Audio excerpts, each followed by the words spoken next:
They rolled their eyes when I said I was working late again. Just admit you have no social life, Valentina, my mother scoffed, cutting another piece of prime rib. 28 years old and still playing pretend with your little computer games. Then, my phone buzzed. A text from Richard Pemberton, CEO of Nexus Capital. Congratulations on the TechCrunch feature. Looking forward to announcing our partnership tomorrow. The 50M we discussed is ready to transfer. I set my phone face down on the mahogany table, watched my mother's lips curl into that familiar sneer, and smiled quietly.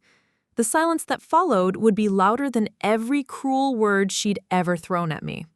Before we jump back in, tell us where you're tuning in from, and if this story touches you, make sure you're subscribed, because tomorrow I've saved something extra special for you. Have you ever been invisible at your own family's dinner table?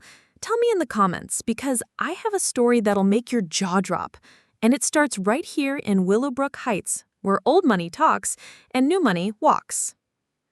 The Ashford family mansion stood like a monument to everything I'd supposedly failed to become. As I pulled my beat-up Honda Civic into the circular driveway, past the fountain that cost more than most people's cars, I felt that familiar knot in my stomach. 4 years. 4 years since I'd sat at their dinner table, and nothing had changed except the fresh coat of shame they'd be serving with dessert. My name is Valentina Reeves, and in my family, I was the cautionary tale they whispered about at country club brunches. While my sister Anastasia collected degrees from Princeton, and my brother Theodore climbed the corporate ladder at father's investment firm, I was the dropout who threw away a perfectly good education to play with computers. The oak doors opened before I could knock. Helena, our housekeeper for 20 years, smiled warmly. The first genuine smile I'd see all evening. "Miss Valentina, how lovely.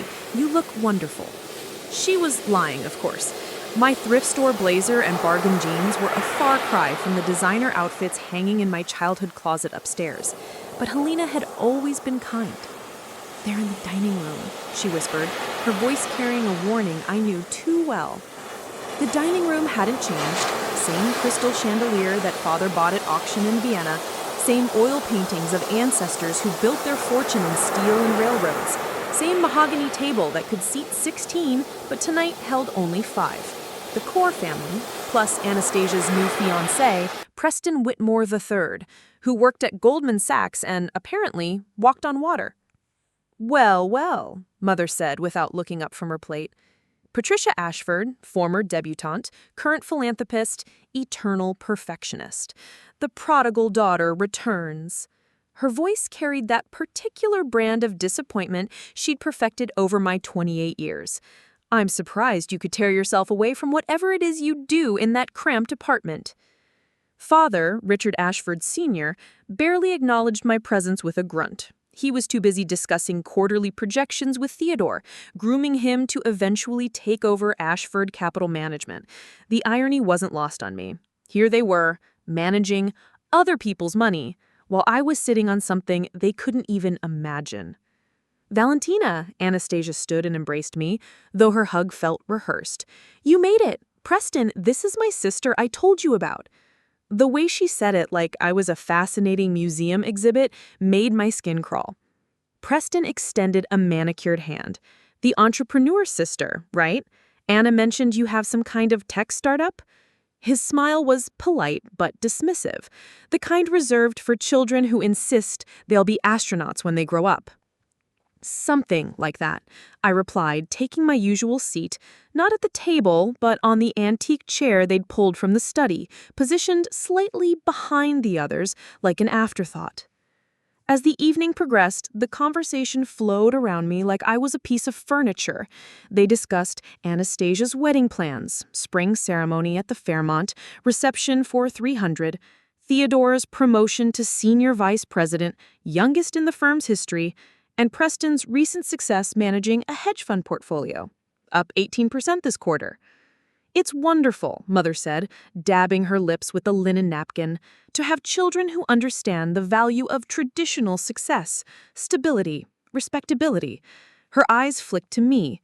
"Not everyone can appreciate the importance of following through on their commitments." The dig was sharp and practiced.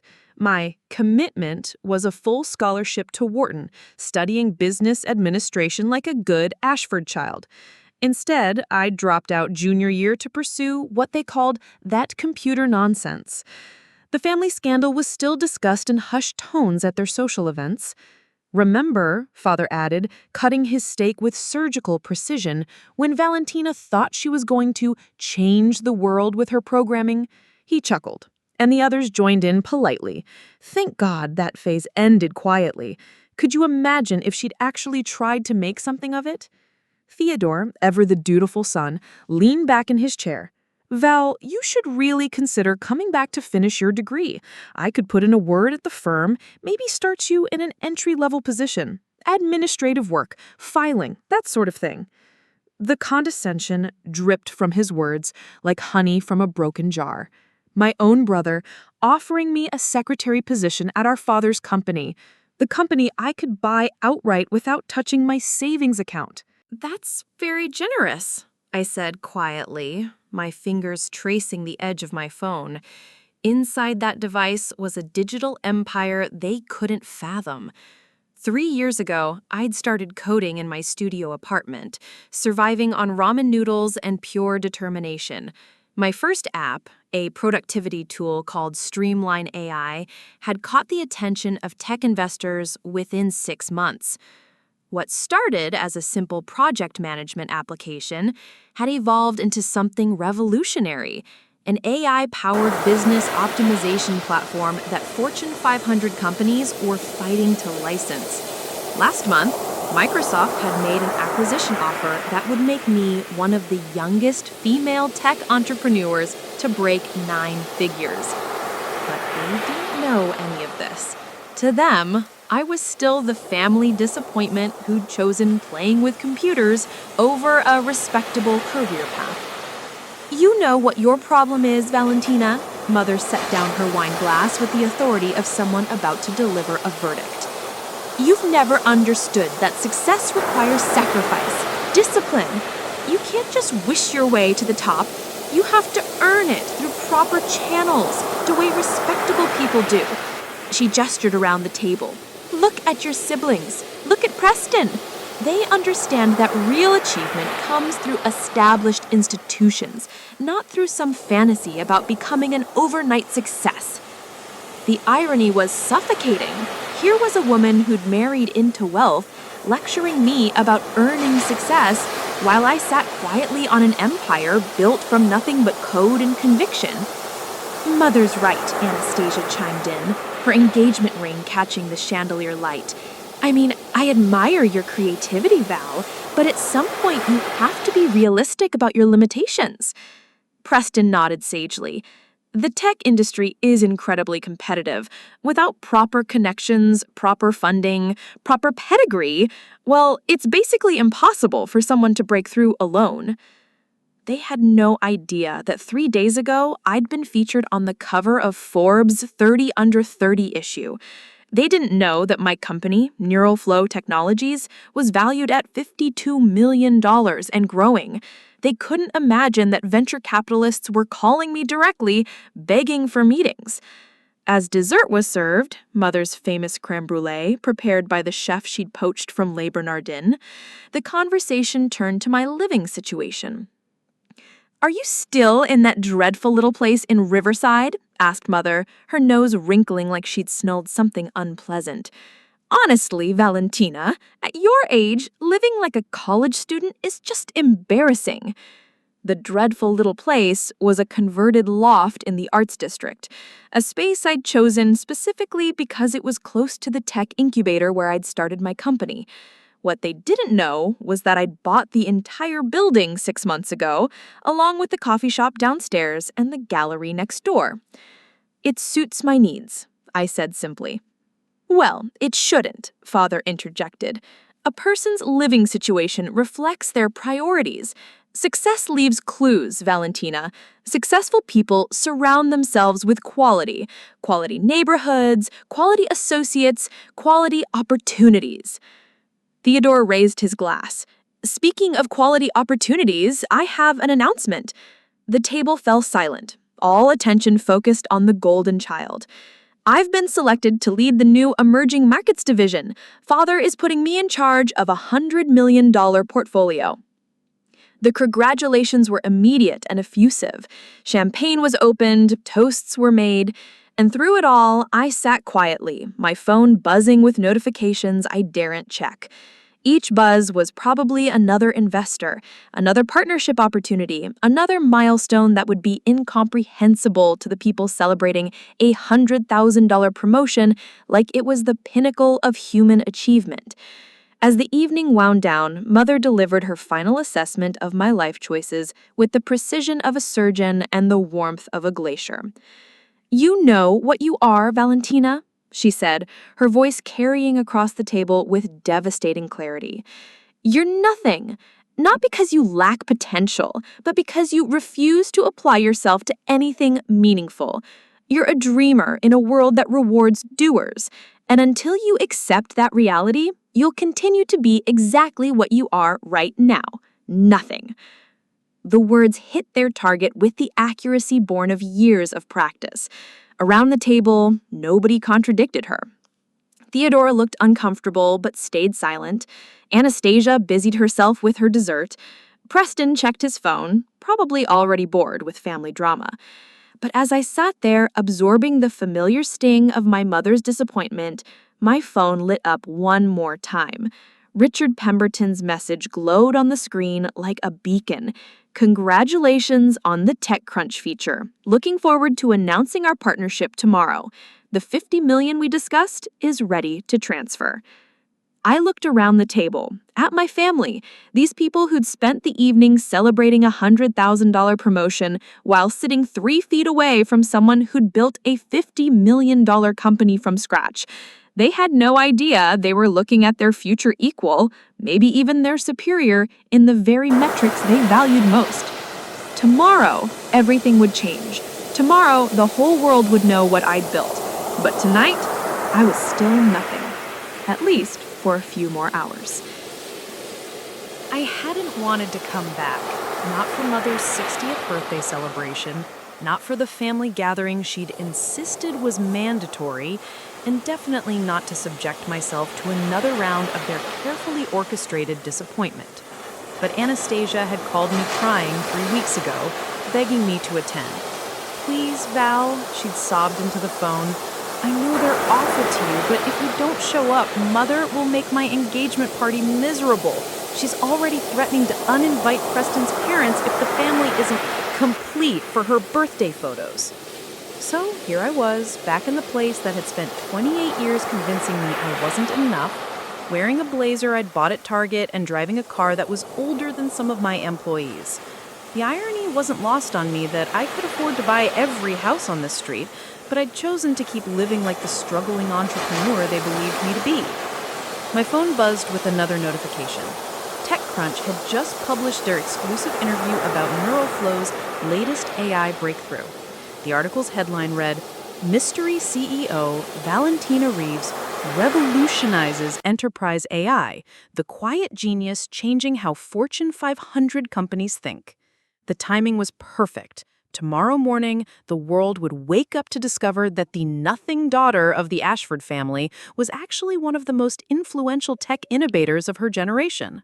But tonight, I was still playing the role they'd written for me, the family disappointment who couldn't get her life together. The security guard, James, had worked the gates since I was in high school. He smiled warmly as I rolled down my window. "Miss Valentina, haven't seen you in years. You look wonderful." "Thanks, James. How's retirement treating you?" "Oh, keeping busy with the grandkids. Your mother mentioned you're doing something with computers now?" I almost laughed. "Something like that," I said, the same response I'd given Preston earlier.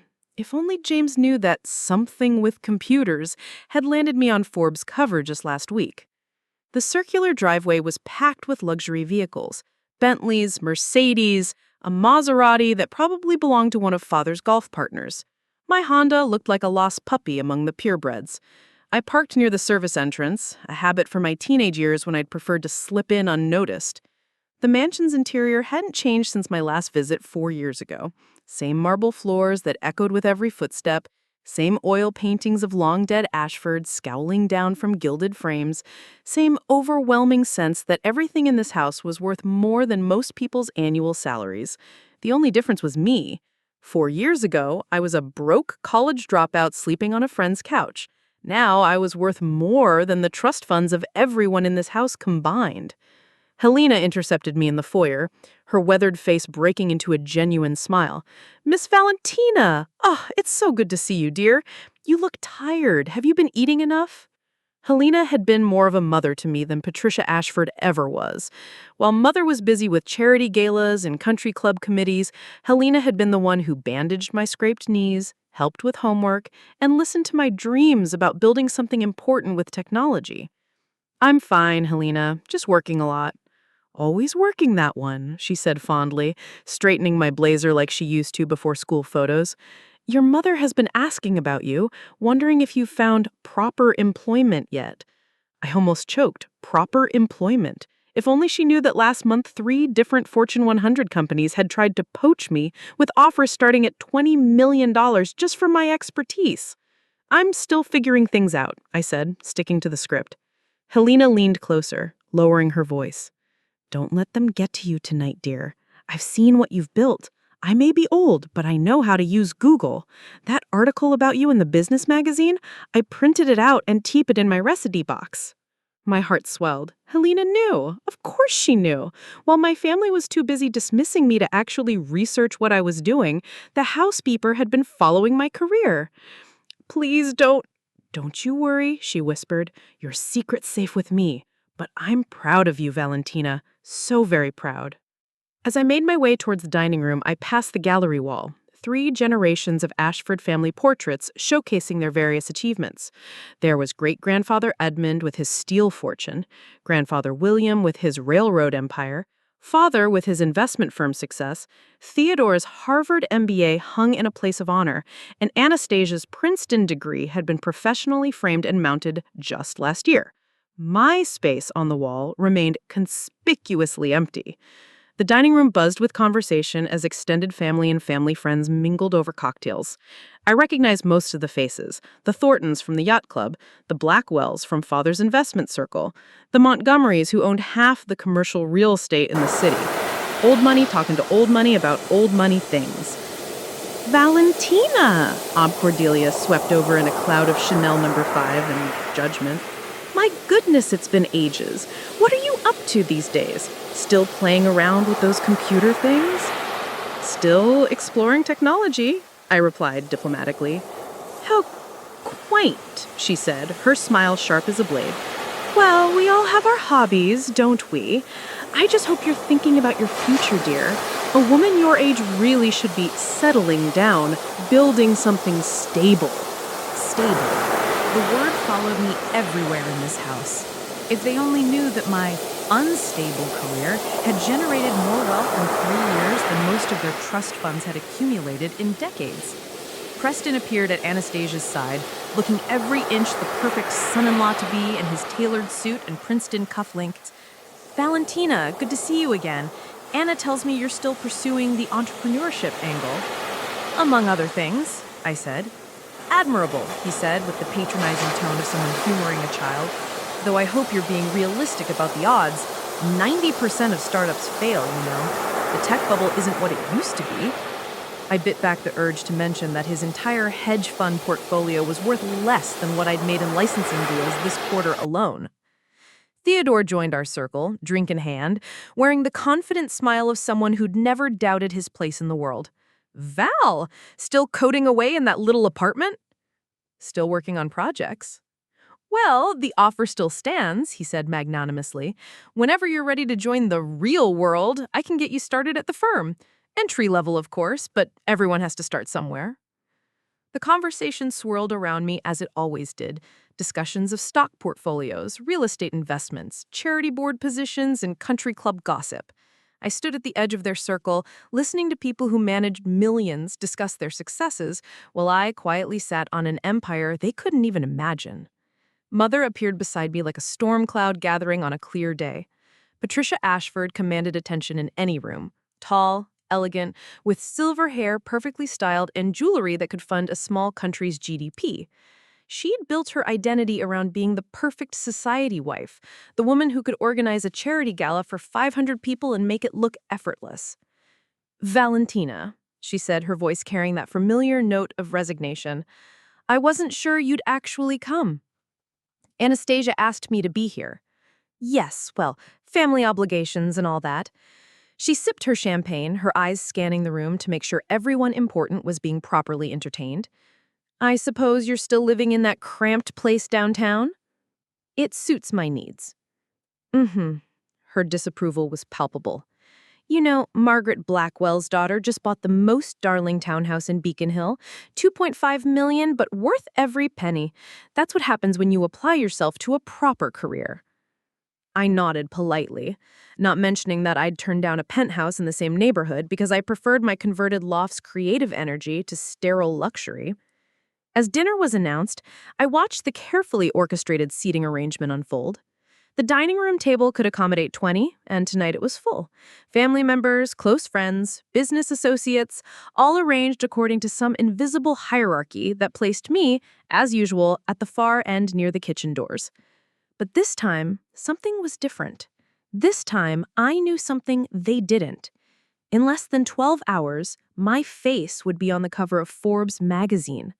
Richard Pemberton, one of the most powerful venture capitalists in Silicon Valley, would be announcing his partnership with my company. The tech world would wake up to discover that Neural Flow Technologies wasn't just another startup. It was a game-changing innovation that was about to transform how businesses operated. As I took my seat at the children's table of family disappointment, I felt my phone buzz again. Another message from my assistant. "Valentina, the Forbes interview just went live online, trending on LinkedIn and Twitter. Congratulations, you're about to become very famous." I glanced around the table at my family, all of them completely oblivious to the fact that they were sharing dinner with someone who would soon be recognized as one of the most successful entrepreneurs of her generation.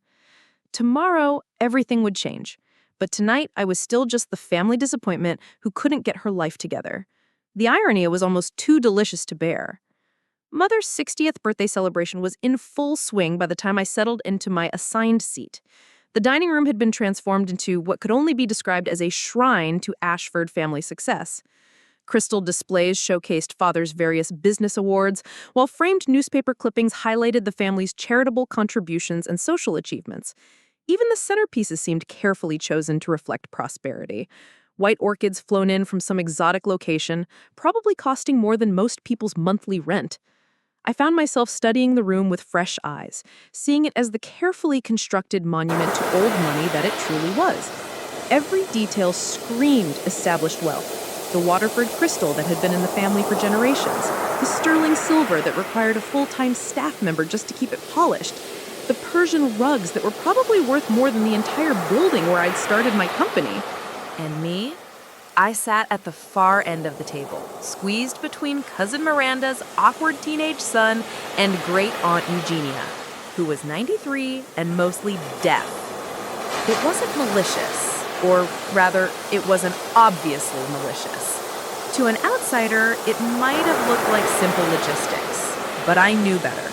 In the Ashford family, seating arrangements were statements, and mine said everything about my perceived value.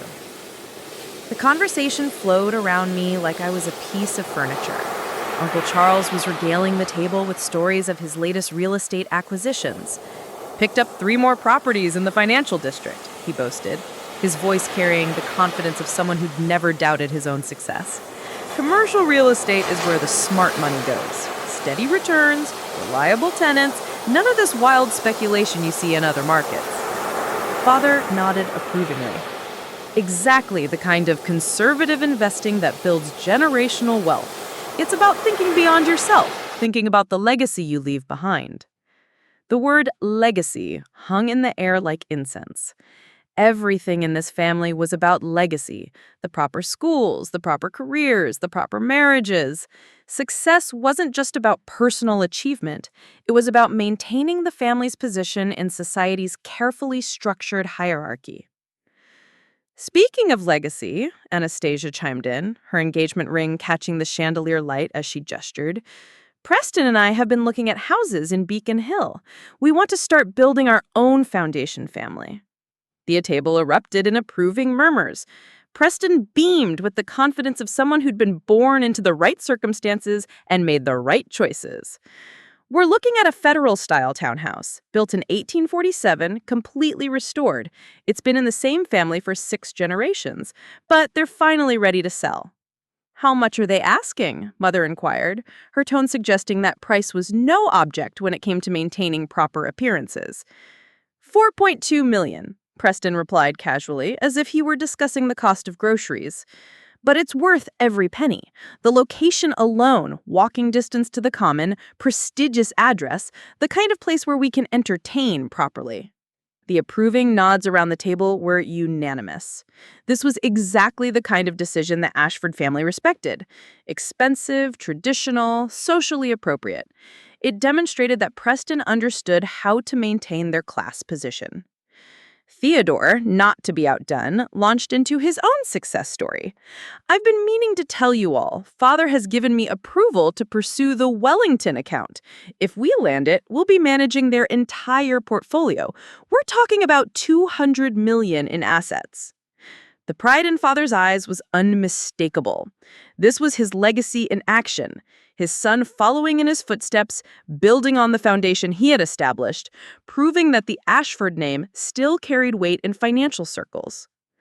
"That's wonderful, darling," Mother said, her voice warm with genuine affection. "I always knew you had your father's head for business."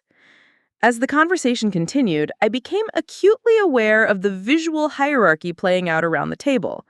Theodore sat straight in his chair, commanding attention when he spoke, clearly comfortable in his role as the family's future. Anastasia glowed with the confidence of someone whose life choices had met with universal approval. Even Preston, technically an outsider, carried himself with the assurance of someone who'd been welcomed into the inner circle. And then there was the extended family and friends, each secure in their position in this carefully maintained ecosystem. Uncle Charles with his real estate empire, the Thorntons with their social connections, the Blackwells with their political influence. Everyone had a role, a function, a clear value proposition. Everyone except me. I watched as servers refilled wine glasses around the table, noting how they lingered attentively near the important seats while barely pausing at mine. Even the staff understood the hierarchy. When Mother wanted something, 3 people rushed to accommodate her. When Theodore spoke, conversations at nearby seats quieted respectfully. When Anastasia laughed, others joined in automatically. But when I occasionally contributed to the conversation, there were polite nods and quick pivots back to more interesting topics. It wasn't cruel, exactly. It was just the natural result of being perceived as irrelevant. The family photos lining the walls told the same story. Generations of Ashford successes were documented in carefully framed portraits. Great-grandfather Edmund signing the contract that established Ashford Steel. Grandfather William cutting the ribbon at the opening of his first railroad line. Father shaking hands with senators and governors at various political functions. Recent additions included Theodore's Harvard graduation, his promotion announcements, his awards from the investment community. Anastasia's Princeton diploma hung in a place of honor, along with photos from her various charity board appointments and society events. The message was clear.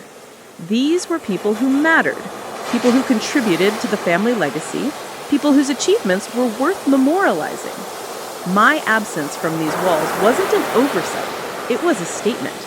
There simply wasn't anything worth documenting about my life, at least not in their estimation.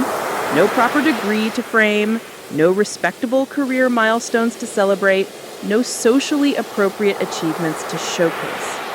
What they didn't know was that my achievements would have dwarfed most of what hung on their walls.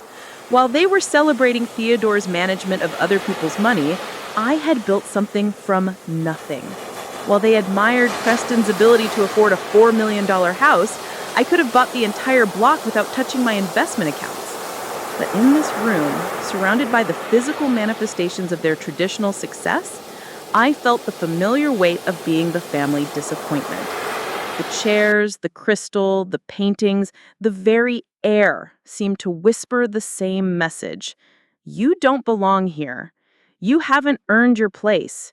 You're not one of us. Cousin Miranda, Uncle Charles's wife, leaned across the table toward Mother.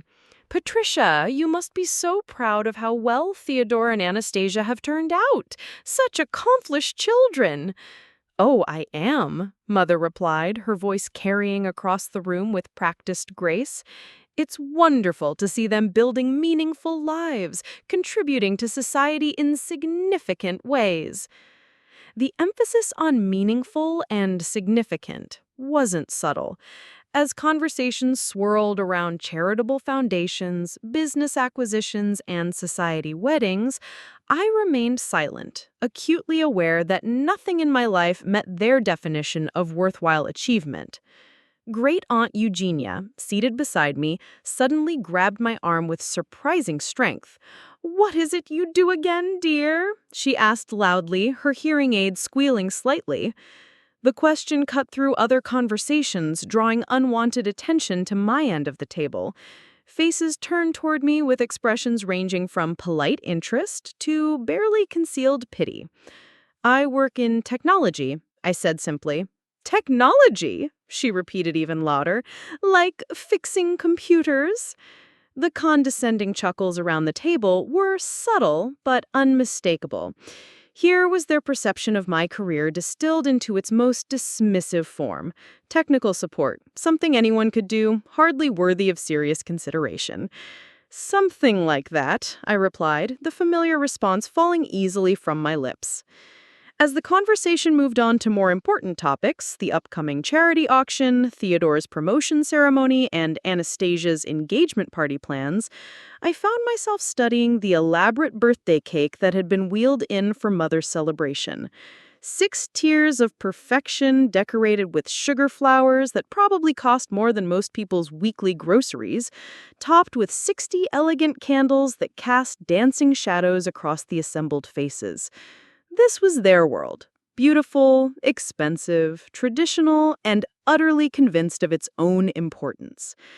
And in this world, I was nothing more than a cautionary tale about what happened when someone strayed from the approved path. Tomorrow, that would all change. Tomorrow, they would discover that their cautionary tale had become something they couldn't ignore.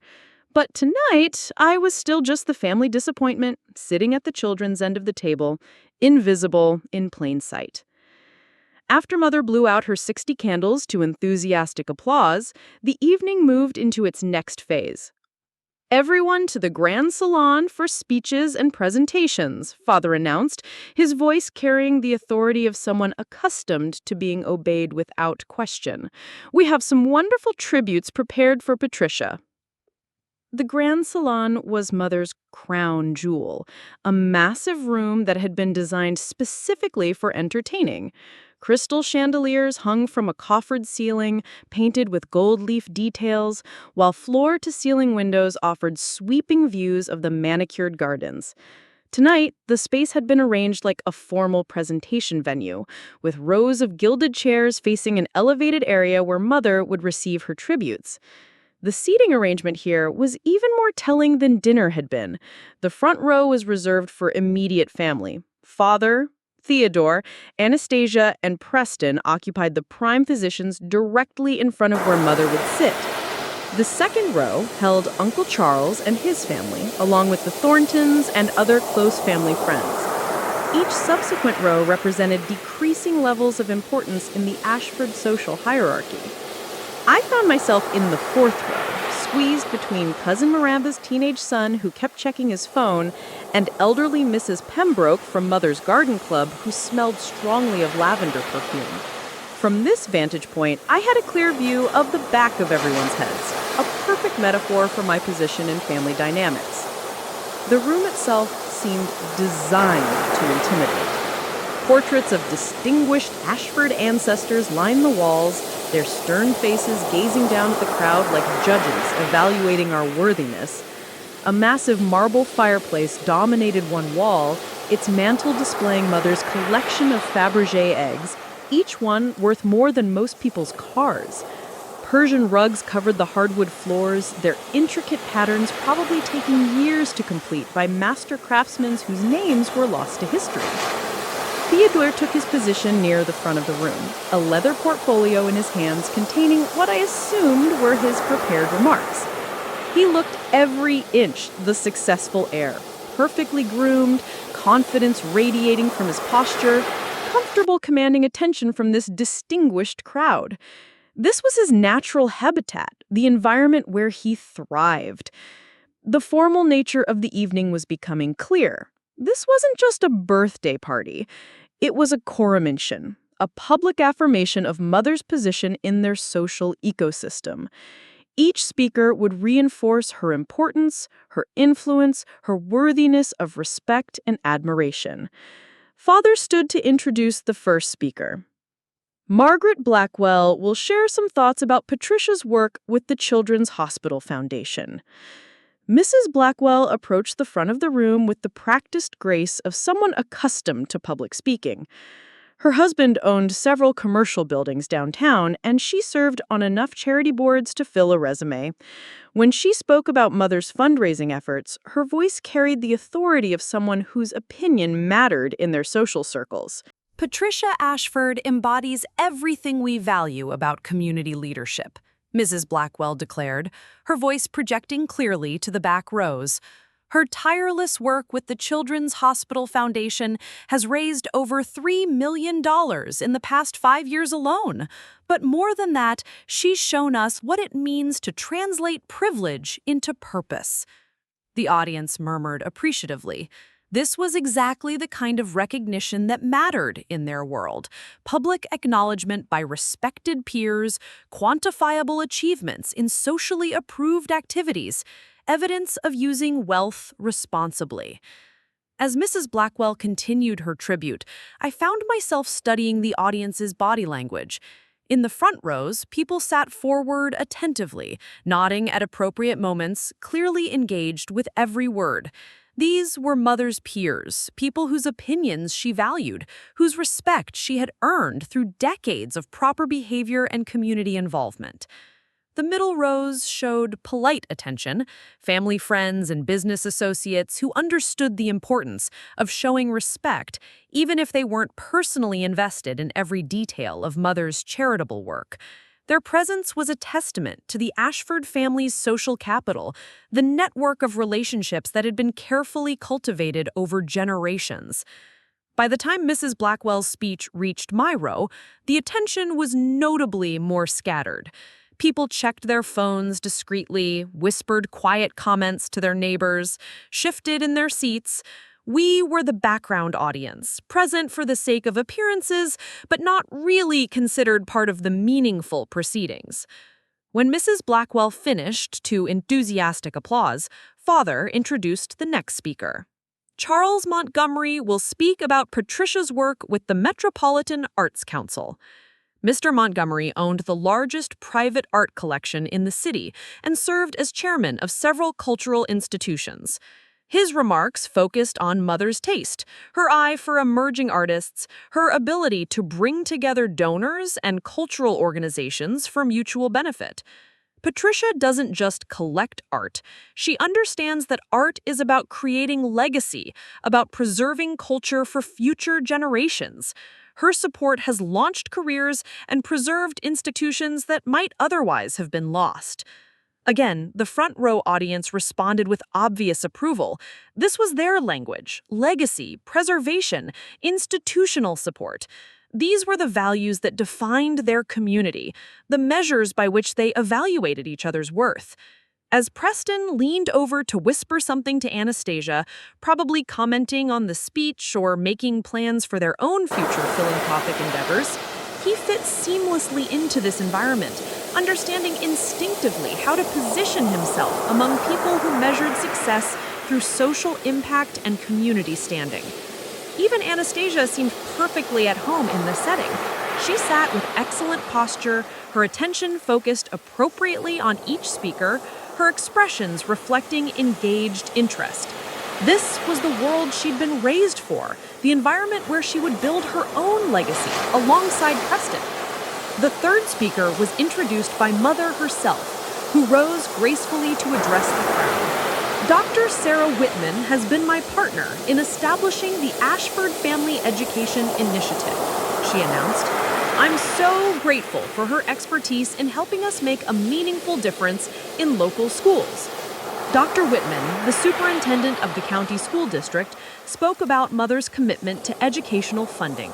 The Ashford Family Education Initiative has provided scholarships for over 200 students in the past 3 years alone.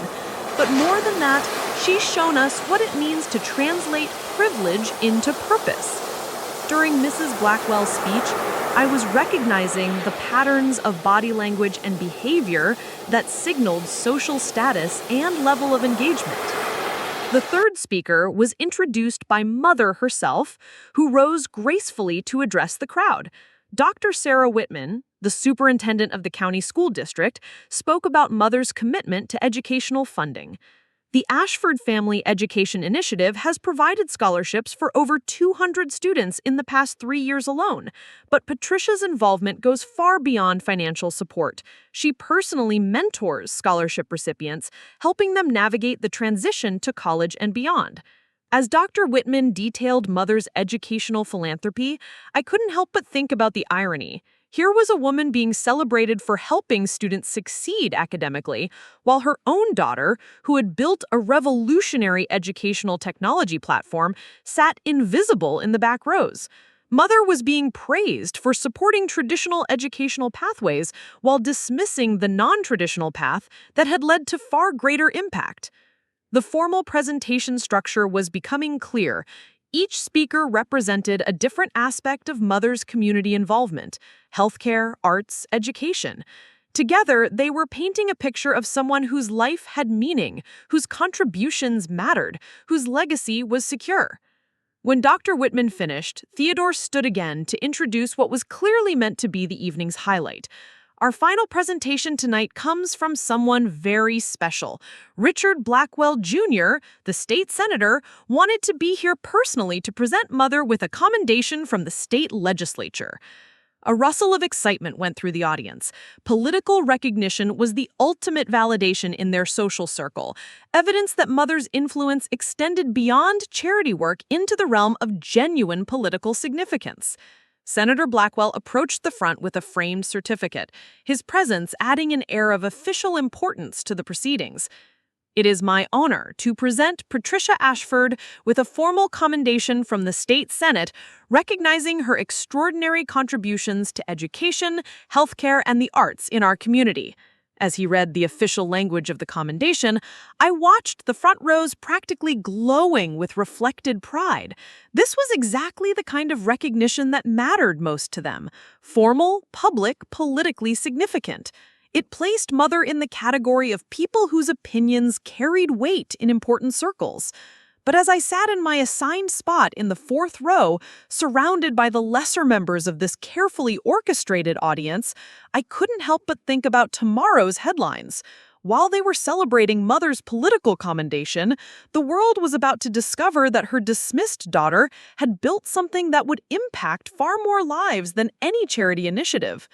The evening was building toward something, and I could feel the anticipation in the room.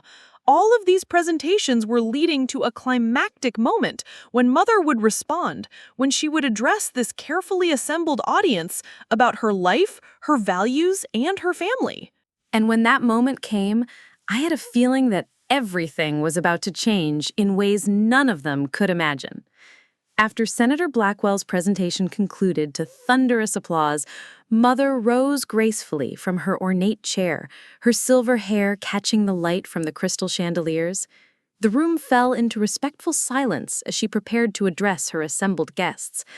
"Thank you all for these wonderful tributes," she began, her voice carrying the practiced confidence of someone who had spent decades addressing distinguished audiences.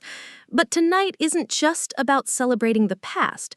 It's about recognizing the future of our family and the remarkable achievements that make me so proud as a mother. She gestured toward the front row where Theodore and Anastasia sat beaming. I want to share with you some extraordinary news about my children's recent accomplishments, achievements that represent everything we value about building meaningful lives and contributing to society. The anticipation in the room was palpable. Guests leaned forward slightly, sensing that something significant was about to be announced. I watched from my fourth-row position as phones were discreetly tucked away and conversations ceased entirely. First, Mother continued, her voice swelling with maternal pride, I'm thrilled to announce that Theodore has just been promoted to Executive Vice President at Ashford Capital Management. At 32, he's the youngest person in the firm's history to reach this level. The applause was immediate and enthusiastic. Theodore stood briefly to acknowledge the recognition, his smile radiant with well-deserved confidence. Father beamed with obvious pride, and Uncle Charles led a small standing ovation from the second row. But that's not all, Mother said, raising her hand to quiet the applause. Theodore has also been selected to manage the new Ashford Family Investment Fund, a $200 million portfolio that will be used specifically for philanthropic investing. He'll be working with major corporations to ensure their social responsibility initiatives align with profitable long-term strategies. The room erupted again. This wasn't just a promotion. It was a transformational moment that positioned Theodore as a major player in both finance and philanthropy. The fund would give him influence over how corporations approached social responsibility, making him a power broker in the intersection of finance and charitable work. I watched the front rows practically vibrating with excitement. This was exactly the kind of achievement their community celebrated. Financial success paired with social impact, traditional business acumen applied to meaningful causes.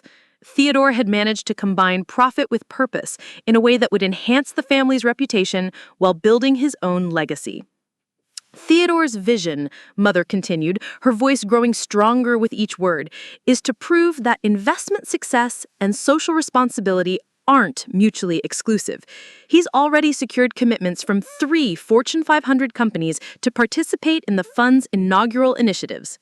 Preston leaned over to shake Theodore's hand, while Anastasia reached across to squeeze her brother's arm affectionately. Even from my distant vantage point, I could see the glow of family pride radiating from the front row. This was their golden child moment, the validation of every expensive education, every carefully chosen opportunity, every strategic career decision. But Mother wasn't finished. And, speaking of remarkable achievements, she said, turning her attention to Anastasia, my daughter has her own exciting announcement to share. Anastasia rose gracefully, her engagement ring sparkling under the chandeliers as she clasped her hands together. Thank you, Mother. Preston and I wanted to share this with our family and closest friends first. We've just been accepted into the Forbes 30 Under 30 social impact list. The gasps of delight from the audience were audible. The Forbes 30 Under 30 was the kind of recognition that transcended simple social approval. It was national validation, proof that the next generation of Ashfords was making waves beyond their local community. The recognition, Anastasia continued, her voice clear and confident, is for our work developing the Whitmore Ashford Foundation's new initiative to provide microloans for women entrepreneurs in underserved communities. We've already funded 47 small businesses and created over 200 jobs. Preston stood to join her, his arm sliding around her waist in a gesture of partnership that drew approving murmurs from the crowd. What started as a wedding gift idea has become a genuine movement. We're not just providing capital, we're building networks, creating mentorship programs, and helping women access markets they couldn't reach alone. The applause this time was sustained and heartfelt. This was everything the Ashford family stood for: using privilege responsibly, creating meaningful impact, building something larger than personal success. The couple had managed to turn their engagement into a platform for social change. The most exciting part, Anastasia added, waiting for the applause to die down, is that the initiative has attracted attention from major investors. Goldman Sachs has committed to funding expansion into 5 additional cities, and we've been invited to present our model at the World Economic Forum next year. Mother's face was luminous with pride. Her children hadn't just achieved personal success, they had elevated the family name to national and international recognition. The Ashford legacy was not only secure, but actively growing in prestige and influence. I watched Theodore beam at his sister, genuine affection and admiration clear in his expression. This wasn't sibling rivalry, it was collaborative excellence. Both children had found ways to excel that complemented rather than competed with each other. Theodore dominated the financial sector, while Anastasia conquered social impact, together representing the full spectrum of respectable achievement. What makes me most proud, Mother said, her voice thick with emotion, is that both of my children understand that true success isn't just about personal advancement. They've embraced the responsibility that comes with privilege, the obligation to use their talents and opportunities to make the world better. The audience was completely captivated. These weren't just birthday party announcements. They were generational milestone moments. Evidence that the Ashford family's influence would continue growing for decades to come. Senator Blackwell stood from his front row seat. "If I may," he said, his political instincts recognizing a perfect moment, "I think we're witnessing something remarkable here. Theodore and Anastasia represent exactly the kind of innovative leadership our state needs. Young people who understand that business success and social responsibility must go hand in hand." "Absolutely," agreed Mrs. Blackwell from the second row. "This is how generational wealth should work, not just preserving assets, but expanding impact. These young people are showing us what modern philanthropy looks like." The conversation in the room shifted naturally into animated discussions about the implications of these announcements. Business leaders in the audience began approaching Theodore to discuss potential collaborations. Charity board members surrounded Anastasia to learn more about the microfinance model. The networking energy was electric. From my position in the fourth row, I had a perfect view of the celebration of everything my family valued: intelligence applied to traditional success metrics, wealth leveraged for social good, recognition from prestigious institutions, partnership between business and philanthropy. These were the achievements that mattered in their world. Uncle Charles raised his crystal champagne flute. "A toast," he declared, his voice carrying across the excited conversations. "To the next generation of Ashfords, may their success inspire us all to think bigger about our own contributions." The toast was echoed throughout the room, crystal glasses ringing like bells as they touched. I lifted my own glass automatically, participating in the celebration of accomplishments that would have been impressive under any circumstances. And they were impressive. Theodore's $200 million fund would genuinely impact how major corporations approached social responsibility.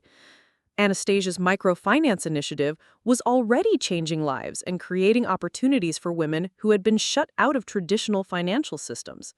These weren't empty achievements or inherited successes. They were meaningful accomplishments that deserved recognition. The irony, of course, was that while they were toasting the management of $200 million and the creation of 200 jobs, I was sitting quietly on a company that had generated more revenue than Theodore's fund and created technology used by more people than Anastasia's initiative would reach in a decade. But in this room, surrounded by the warm glow of family pride and community approval, those achievements felt abstract and distant. What mattered here was recognition from the right institutions, approval from the right people, success measured in the right ways. As conversations swirled around me about the future of socially responsible investing and the innovative potential of microfinance, I found myself genuinely happy for my siblings. They had found their paths to meaningful success, and they were building something together that honored the family's values while creating real impact. Tomorrow, when the world discovered what I had built, I wondered if they would see it as a compliment to their achievements or a challenge to their definition of success. But tonight, this was their moment, their celebration, their well-deserved recognition. And I was still just the family disappointment, watching from the back rows as the real achievers claimed their spotlight. As the evening wound down from the height of celebration, guests began to mingle more casually throughout the grand salon. Small groups formed around Theodore and Anastasia, eager to discuss business opportunities and collaboration possibilities. The energy was intoxicating, the kind of high-level networking that could reshape careers and launch new ventures. I remained in my fourth-row seat, watching the social dynamics unfold with the detached fascination of an anthropologist studying tribal behavior. The hierarchy was becoming even clearer now that people were free to move around the room. The most important guests gravitated naturally toward the front, clustering around mother, father, and the golden children. The second tier formed their own discussion groups nearby, close enough to overhear important conversations, but not presumptuous enough to insert themselves into the inner circle. And then there were people like me, the periphery dwellers, the afterthoughts, the ones who filled out the guest list but weren't really part of the evening's main event. Mrs. Pembroke, the elderly garden club member beside me, leaned over with a conspiratorial whisper. "Wasn't that just wonderful?" she asked, her lavender perfume now overwhelming in the closer quarters. "Your mother must be so proud of Theodore and Anastasia. Such accomplished children." "Yes," I agreed quietly. "They've done very well. And you, dear," she continued, her question carrying the particular tone reserved for addressing life's disappointments. "Are you still exploring your options?"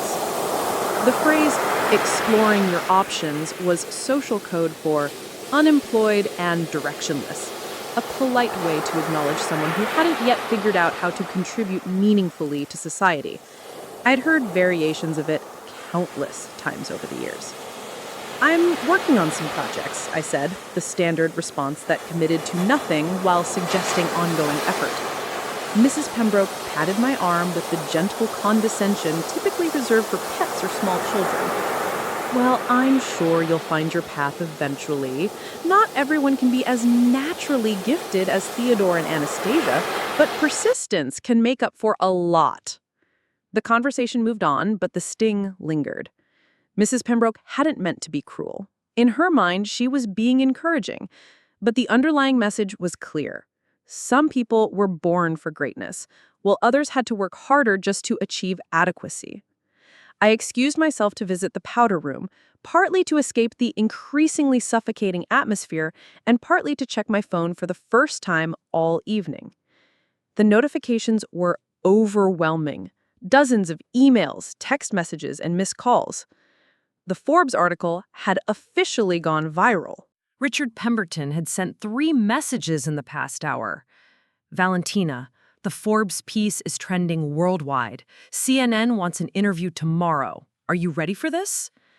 My assistant had forwarded a list of interview requests from major media outlets. 60 Minutes wants to feature you in their Innovators segment. The Wall Street Journal is planning a front-page story. TechCrunch is calling you the most influential entrepreneur nobody's heard of. Most surreal of all was a message from Harvard Business School. Miss Reeves, we would be honored to offer you an honorary doctorate and invite you to deliver this year's commencement address. Your revolutionary work in AI-driven business optimization represents exactly the kind of innovation we hope to inspire in our students. I stared at my reflection in the powder room's ornate mirror, trying to reconcile the person looking back at me with the headlines filling my phone. In less than 12 hours, I would wake up to a completely transformed world. But right now, I was still just the family disappointment, hiding in the bathroom to avoid awkward conversations. When I returned to the salon, the seating arrangement had shifted. Most of the important guests had migrated toward an informal reception area near the fireplace, where servers were offering cognac and premium chocolates.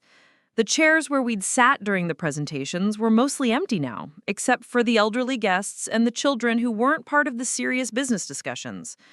I approached the main group cautiously, hoping to at least listen to the conversations about Theodore's fund and Anastasia's foundation.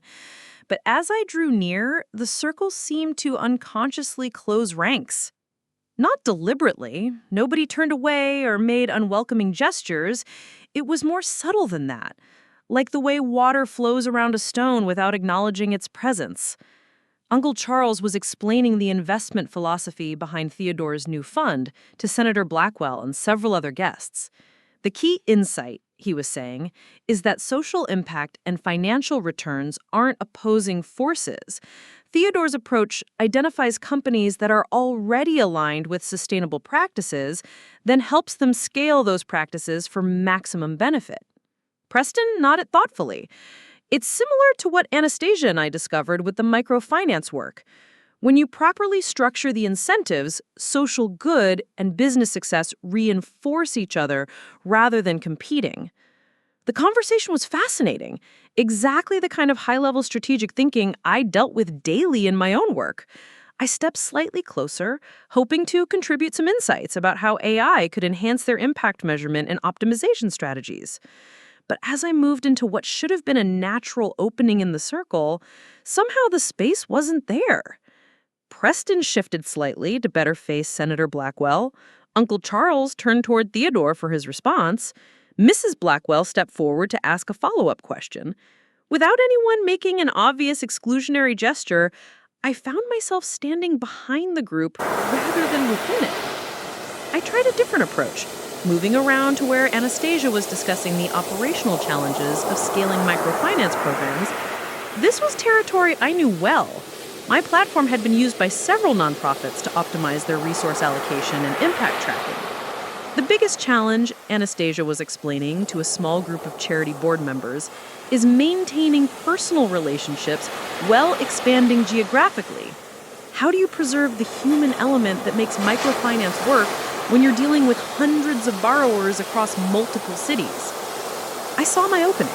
This was exactly the problem my AI platform was designed to solve, using technology to maintain personalized service at scale. I started to speak. Actually, there are some interesting technological solutions that could... But at that exact moment, Mrs. Thornton interrupted with a question about regulatory compliance, and the conversation moved in a completely different direction. My attempted contribution was lost in the flow of more important voices, as if I had never spoken at all. This pattern repeated itself throughout the evening. I would approach a group discussion, wait for an appropriate moment to contribute, begin to speak, and somehow be interrupted, overlooked, or simply ignored.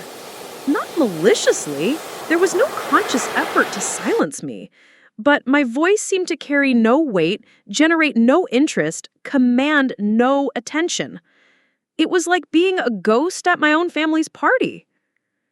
The most painful moment came when I was standing near the dessert table, overhearing a conversation between Mother and Mrs. Blackwell about the challenges of raising successful children in privileged environments. The key, Mother was saying, is teaching them that privilege comes with responsibility. Theodore and Anastasia understand that their advantages are tools for creating positive impact, not just personal comfort. Mrs. Blackwell nodded approvingly.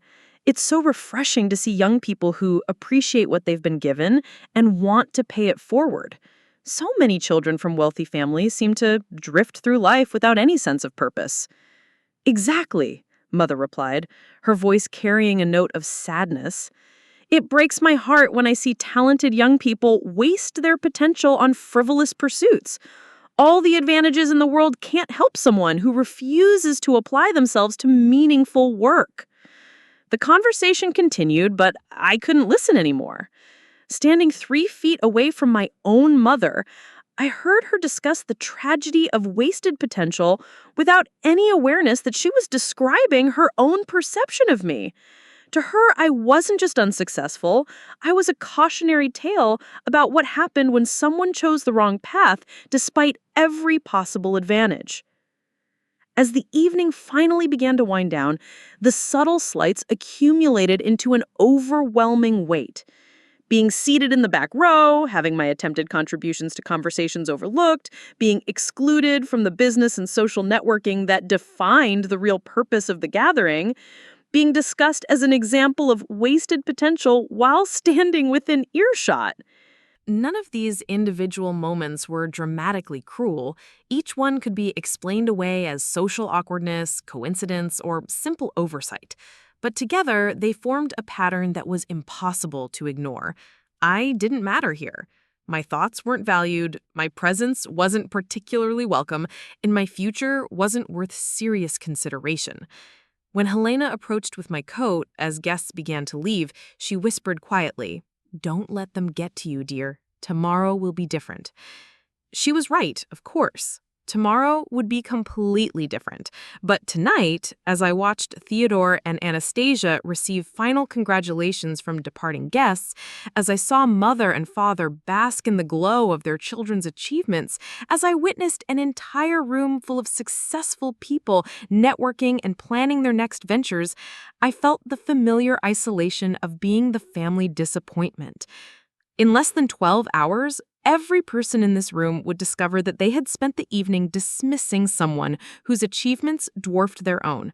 But right now, walking to my car alone while Theodore and Anastasia continued celebrating inside, I was still nothing more than the cautionary tale about wasted potential. I sat in my Honda Civic in the circular driveway, watching through the floor-to-ceiling windows as the last guests filtered out of the grand salon. The contrast was almost poetic. Inside, the golden glow of crystal chandeliers illuminated conversations about millions of dollars and prestigious recognition, while I sat in my aging car, invisible to everyone, holding secrets that would reshape their entire understanding of success. My phone continued to buzz relentlessly. Each notification represented another crack in the wall between my hidden reality and their dismissive assumptions. I scrolled through the messages with growing amazement, still struggling to reconcile the excitement of the tech world with the suffocating dismissal I just experienced. The Forbes article had exceeded every expectation. The headline read, "The 50 Million Secret, How Valentina Reeves Built an AI Empire While Everyone Was Looking the Other Way." The accompanying photo showed me in my converted loft office, surrounded by monitors displaying the neural networks that powered neural flow technologies. I looked confident, focused, completely different from the awkward family disappointment who'd just spent 3 hours being ignored. The article's opening paragraph made my stomach flutter with nervous energy. At 28, Valentina Reeves has quietly built one of the most sophisticated AI platforms in existence, revolutionizing how Fortune 500 companies optimize their operations. Her company, Neural Flow Technologies, is valued at $52 million and counting, with clients including Microsoft, Amazon, and Goldman Sachs. The same Goldman Sachs where her future brother-in-law works, completely unaware that his fiancée's sister has created technology his firm depends on daily. The irony was almost too perfect to believe. Preston worked at Goldman Sachs, spending his days managing portfolios optimized by algorithms I had designed. Theodore was being celebrated for his $200 million investment fund, not knowing that the analysis tools his firm used were powered by my neural networks. Anastasia's microfinance initiative tracked impact metrics through a platform that licensed my underlying technology. I kept reading, each paragraph revealing another layer of connections between my hidden work and their celebrated achievements. The article detailed how NeuralFlow's AI had been quietly integrated into the business operations of major corporations, government agencies, and nonprofit organizations. My technology was the invisible infrastructure supporting exactly the kind of work my family valued most, but they had no idea I was the one who built it. Richard Pemberton's investment partnership, announced just hours ago, would value the company at over $75 million once the funding round closed. The Forbes piece included a quote from him that made me smile despite everything. Valentina Reeves represents everything I look for in an entrepreneur: brilliant technical vision combined with practical business instincts. She solved problems that entire teams at major tech companies couldn't crack. This isn't just about building a successful startup. It's about fundamentally changing how businesses operate. My phone rang, startling me from my reading. The caller ID showed Dr. Patricia Williams, Dean of MIT's Computer Science Department. I had studied under her during a summer program years ago, back when I was still trying to follow the traditional academic path. "Valentina!" Her voice was effusive with excitement. "I just finished reading the Forbes article. I had no idea you'd built something this sophisticated. We need to talk. MIT wants to bring you in as a visiting professor to teach a masterclass on practical AI implementation." Dr. Williams, she continued, barely pausing for breath. This is exactly the kind of real-world innovation our students need to see. Theory is important, but you've proven how to translate research into transformative business applications. The engineering department is already discussing how to restructure our curriculum around the principles you've developed. After promising to call her back to discuss the MIT opportunity, I hung up and stared at my phone in disbelief. MIT wanted to restructure their curriculum around work I'd done in my converted loft office, while my own family couldn't imagine I was capable of meaningful achievement. The next call came from Sarah Chen, a journalist from TechCrunch who'd been tracking Neuralflow's growth for months. Valentina, the Forbes piece is exploding on social media. Hashtag NeuralflowAI is trending on Twitter, and LinkedIn is calling it the most shared business article of the year. Can we give us an exclusive about what's next for the company? I'm not really in a position to do interviews right now, I said, glancing back at the mansion where my family was probably still discussing Theodore's promotion and Anastasia's Forbes recognition, completely unaware that I was sitting 50 feet away, fielding calls about my own much larger Forbes feature. The stealth startup of the decade, built by the family disappointment who couldn't even get invited to sit at the main table during dinner. After ending the call, I opened my laptop and connected to the secure server where Neuralflow's main operations were managed. Even sitting in a car outside my family's mansion, I had access to a technology platform that was actively running optimization algorithms for dozens of major corporations. Real-time data flowed across my screen, energy savings at a manufacturing plant in Ohio, efficiency improvements at a logistics center in California, cost reductions at a financial services firm in New York. The numbers were staggering. In the past quarter alone, Neuralflow's AI had generated over $200 million in cost savings and efficiency improvements for our clients. Theodore's entire investment fund, the achievement that had earned him a standing ovation tonight, was the same size as the value I created for other companies every 3 months. But the financial impact was only part of the story. The Forbes article included a sidebar about Neuralflow's social impact, detailing how the technology was being used by nonprofits to optimize resource allocation, by government agencies to improve service delivery, and by educational institutions to personalize learning experiences. My platform was touching millions of lives, creating exactly the kind of positive impact my family spent their evenings celebrating in others. The environmental benefits alone were remarkable. By optimizing energy usage in manufacturing and logistics, Neuralflow's algorithms had reduced carbon emissions by the equivalent of taking 50,000 cars off the road annually. The sustainability consulting firm that tracked our impact had written, Neuralflow Technologies represents a new paradigm in environmental responsibility, using artificial intelligence to make existing systems dramatically more efficient rather than requiring entirely new infrastructure. I scrolled through the technical specifications detailed in the Forbes article, remembering the countless late nights I'd spent coding these solutions in my tiny apartment. The breakthrough had come 18 months ago when I'd solved what the industry called the integration problem, how to make AI optimization work seamlessly with existing business systems without requiring expensive overhauls. Major tech companies had teams of hundreds working on similar challenges. IBM, Google, Microsoft, they all had research divisions trying to crack the same problems I'd solved working alone in a converted warehouse space. The article quoted several industry experts expressing amazement that a single developer had achieved what their entire departments couldn't accomplish. Dr. Michael Torres from Stanford's AI Research Lab was quoted saying, "What Valentina has built shouldn't be possible for a solo entrepreneur. The technical complexity alone should require a team of at least 50 specialists, but somehow she's created a platform that outperforms systems developed by major corporations with unlimited resources.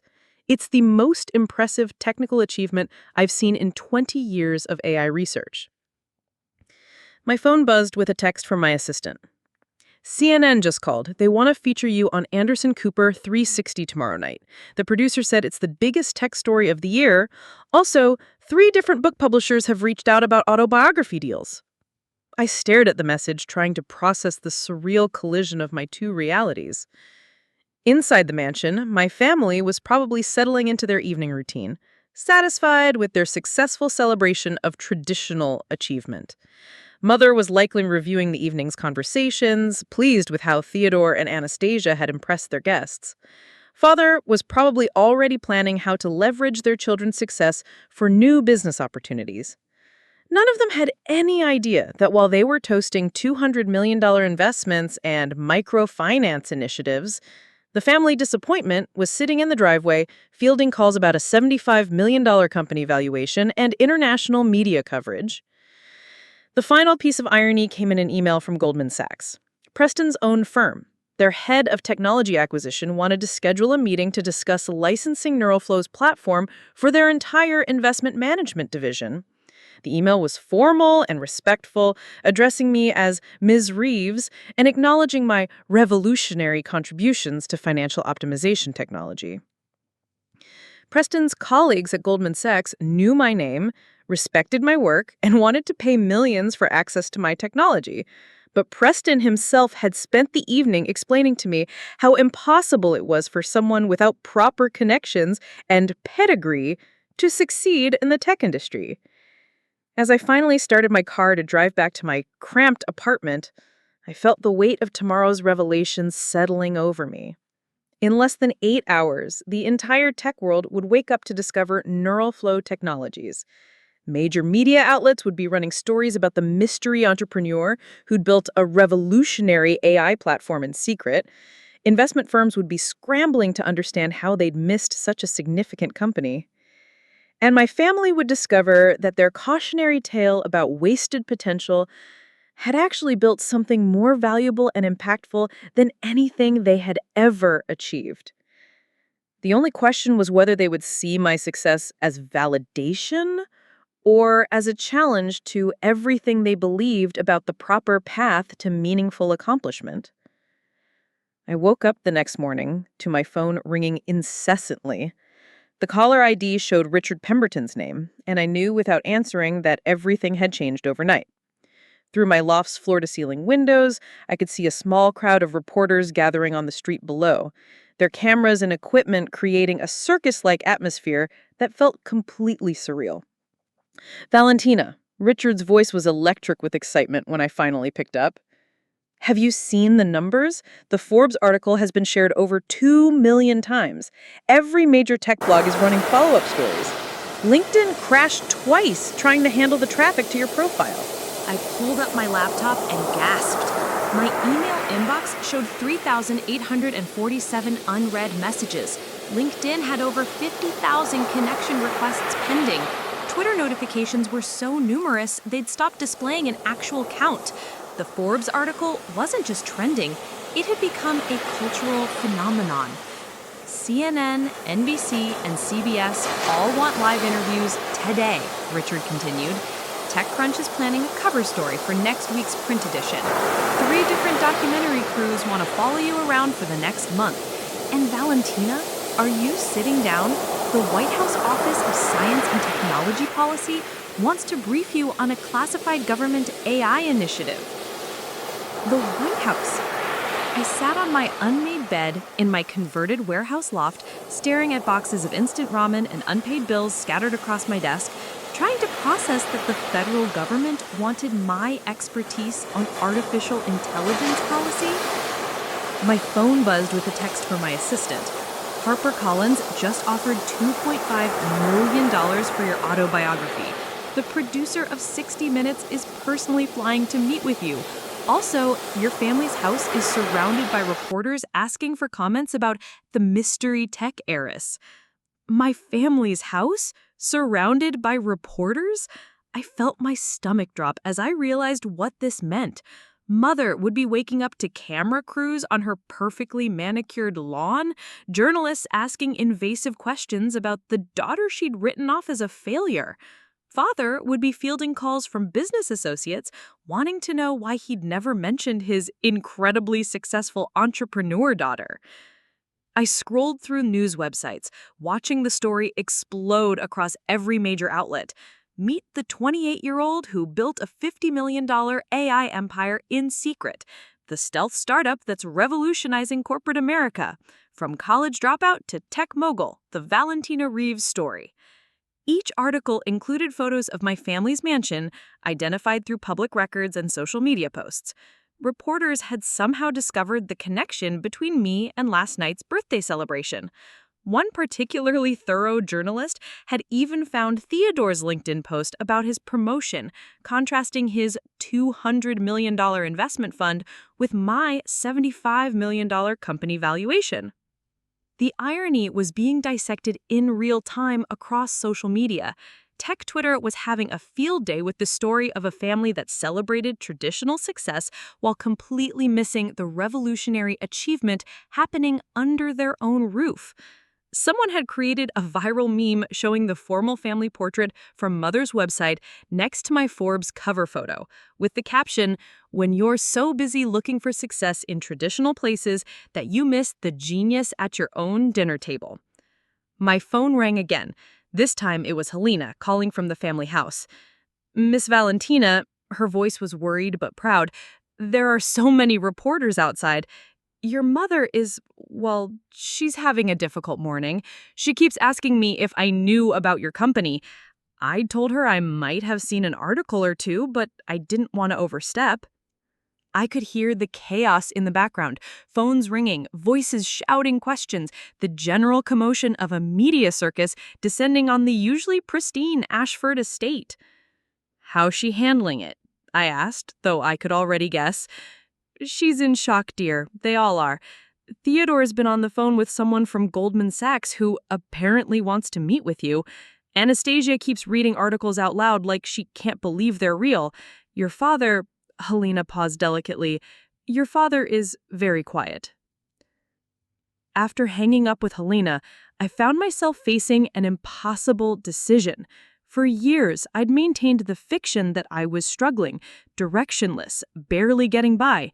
It had been easier than explaining a success they wouldn't understand or value. But now that fiction was being demolished in real time by every major media outlet in the country. I could continue hiding. I could refuse interviews, decline the media attention, and try to manage my company's growth quietly. Part of me was tempted by this option. It would avoid the confrontation, the difficult conversations, the fundamental reordering of family dynamics that full disclosure would require. But as I sat in my loft, watching reporters literally camp outside my family's house, I realized that hiding was no longer possible. The decision had been made for me by the viral nature of the Forbes article. The only choice remaining was how to handle the revelation. I walked to my closet and stared at my limited wardrobe options. For years, I deliberately dressed down when visiting family, reinforcing their perception of my financial struggles. Thrift store blazers, discount jeans, shoes with worn soles, all carefully chosen to support the narrative of someone who couldn't get her life together. But today, that narrative was crumbling.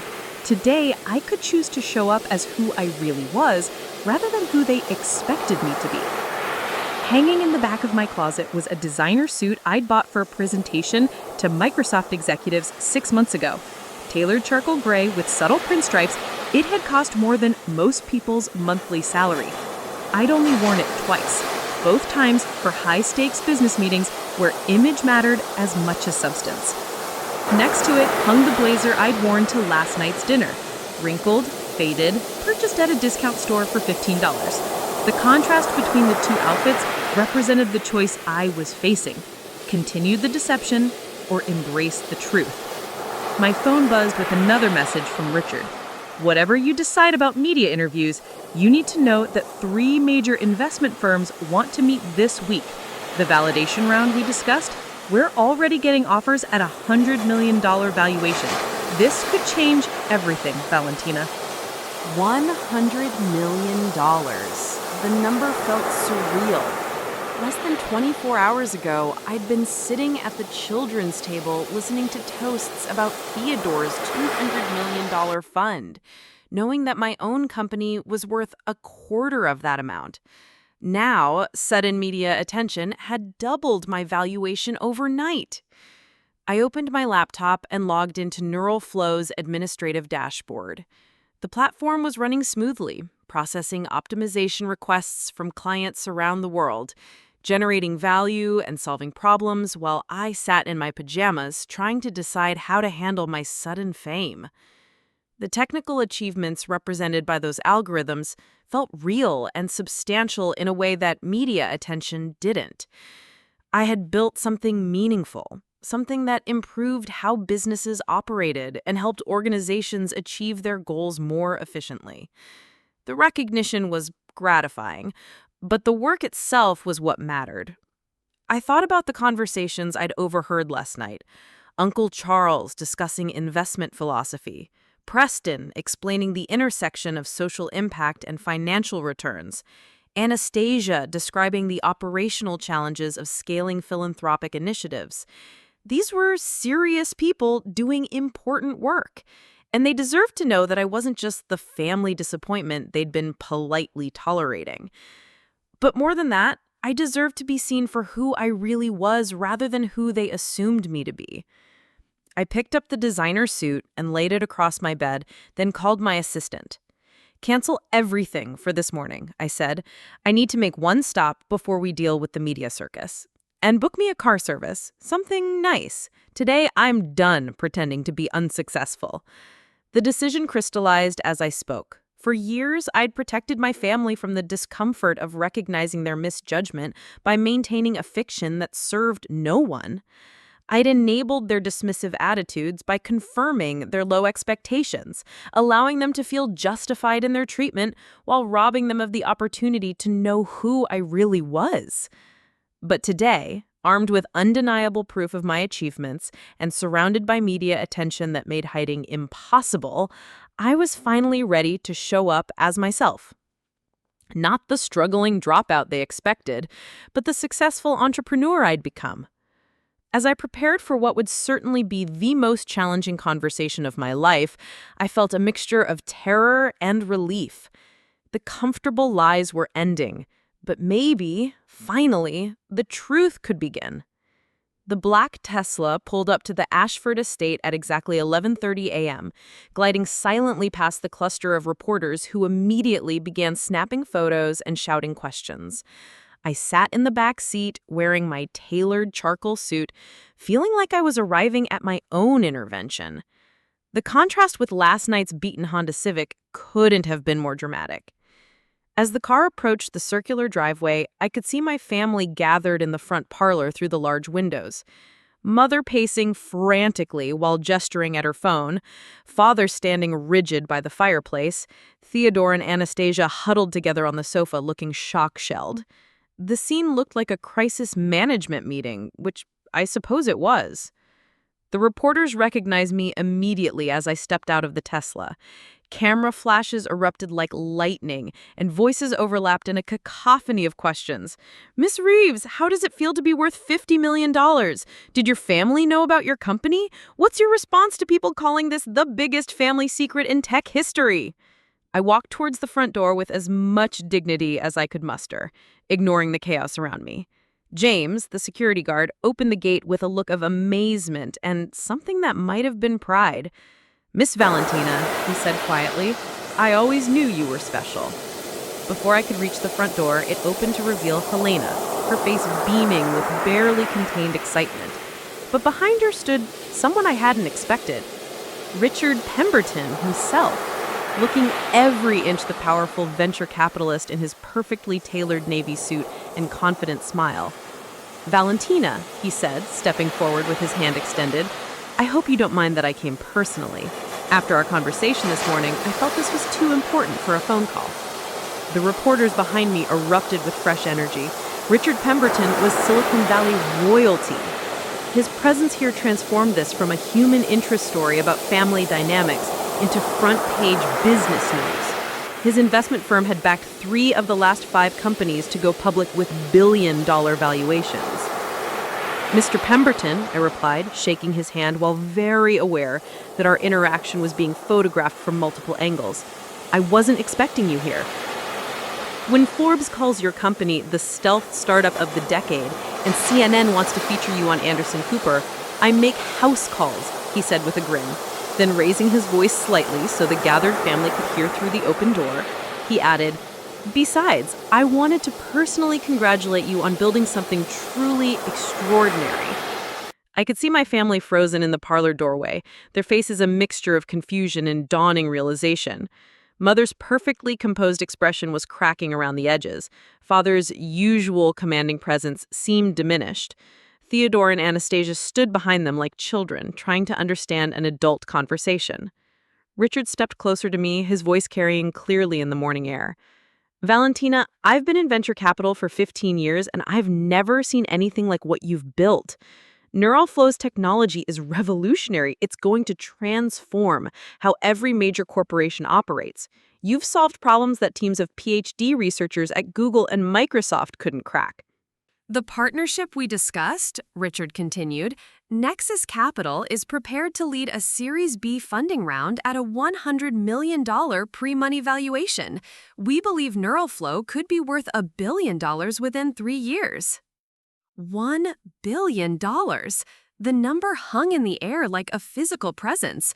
I heard one of the reporters gasp audibly, and I could see Theodore's face go pale through the parlor window. But more than the financial potential, Richard said, his voice taking on the tone of someone making an important public statement, what impresses me most is the social impact. Your AI platform has already generated over $200 million in cost savings for Fortune 500 companies, reduced carbon emissions equivalent to taking 50,000 cars off the road, and optimized operations for dozens of nonprofit organizations. You've proven that revolutionary technology can create both financial returns and meaningful social benefit. Mother appeared in the doorway, her usual composure completely shattered. She looked like someone trying to solve a puzzle with half the pieces missing. "I'm sorry," she said, her voice barely audible, "but there seems to be some confusion. Valentina she works with computers, but she's not." Richard turned toward her with the polite attention he'd give to any family member of a major client, but his next words carried the authority of someone who dealt in facts rather than assumptions. "Mrs. Ashford, your daughter has built one of the most sophisticated artificial intelligence platforms in existence. NeuralFlow Technologies currently serves Microsoft, Amazon, Goldman Sachs, and 47 other major corporations. The Department of Defense has classified her algorithms as strategically important technology.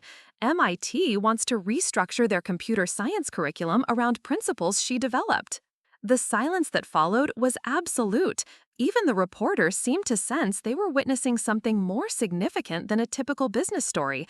This was a family's entire understanding of reality being reconstructed in real time. Father stepped forward, his business instincts finally overriding his shock. "Mr. Pemberton, I'm Richard Ashford. I run Ashford Capital Management. Perhaps we could discuss this inside, away from the media attention." Richard nodded diplomatically. "Of course. Though I should mention that Goldman Sachs has already reached out about licensing Valentina's technology for their entire investment management division. They're prepared to pay $25 million annually for platform access." I watched Preston's face drain of color. Goldman Sachs was his firm, the place where he'd spent last night explaining to me how impossible it was for someone without proper connections to succeed in competitive industries. As we moved toward the house, Richard continued speaking with the casual authority of someone accustomed to moving financial markets. The White House Office of Science and Technology Policy has requested a briefing on NeuralFlow's capabilities. The European Union is considering similar technology for their climate optimization initiatives. We're not just talking about a successful startup here. We're talking about technology that's reshaping how governments and corporations approach artificial intelligence. Helena held the door open as we entered, and I caught her subtle wink of encouragement. The parlor felt smaller somehow, as if Richard's presence and the weight of his words had compressed the space where my family typically held court. Theodore found his voice first. "Valentina, I don't understand. Last night you said you were still working on projects. You never mentioned—" "A $50 million company?" Richard interjected smoothly. "Actually, based on this morning's investor interest, we're looking at closer to $75 million current valuation, with potential for much more." Valentina's been remarkably modest about her achievements. Anastasia stepped forward, her expression a mixture of admiration and bewilderment. But the Forbes 30 Under 30 list that Preston and I were celebrating, Valentina made the main Forbes cover, Richard said with a smile. The 30 Under 30 is certainly impressive, but a cover story about revolutionary AI technology reaches a significantly different audience. We've already had calls from 3 different book publishers and 2 documentary production companies. I watched my family processing this information, their faces showing the emotional equivalent of a computer trying to run too many programs simultaneously. Everything they thought they knew about me was being systematically dismantled by an unimpeachable source. Mother sank into her favorite armchair, her usual commanding presence reduced to confused silence. "I don't understand," she said finally. "If you've been so successful, why didn't you tell us? Why let us think?" "That I was nothing?" I said quietly, the word hanging between us like a bridge spanning years of misunderstanding. Richard looked between us, his expression showing he was beginning to understand the family dynamics at play. When he spoke again, his voice carried a different tone, less business-focused, more personal. "Mrs. Ashford, your daughter hasn't just built a successful company. She's created technology that's solving real problems for millions of people. The carbon emission reductions alone make this one of the most environmentally significant tech developments of the decade. She's not just successful, she's making the world measurably better." As Richard's words settled over the parlor, I realized that this moment, this public validation by someone whose opinion carried undeniable weight, was changing everything. Not just my family's perception of me, but my own understanding of what I'd accomplished. For the first time in years, I wasn't the family disappointment. I was Valentina Reeves, CEO of NeuralFlow Technologies, and I had a story to tell. The silence in the parlor stretched beyond uncomfortable into something almost physical.